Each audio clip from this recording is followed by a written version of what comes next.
We did not get any excursions as we planned to walk around. We just followed the arrows going to the city center.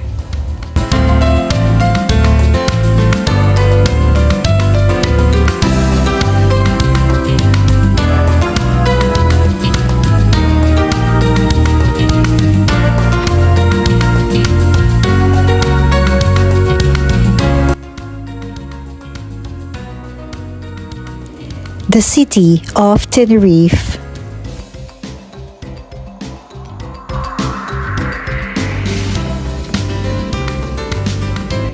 It is so nice to see that they use palm-dried leaves for sweeping the streets. It's natural and effective material for cleaning.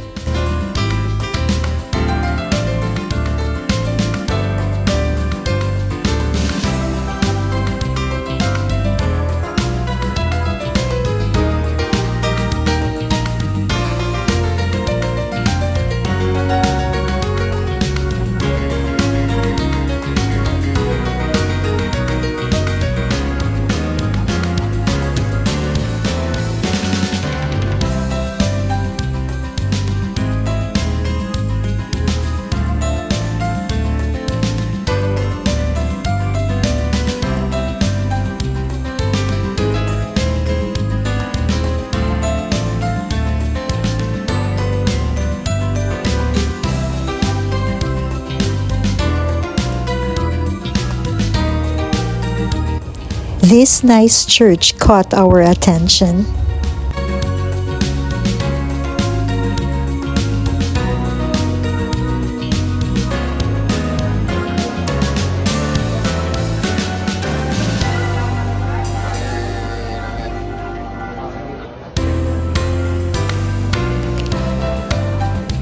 Empanadas are famous in Tenerife.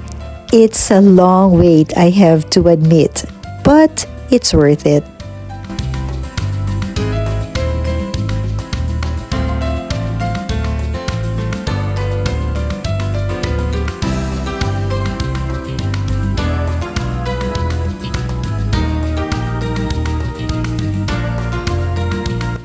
Santa Cruz has a lot of parks and green spaces.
This auditorium of Tenerife is just like 20 to 30 minutes walk back to the port.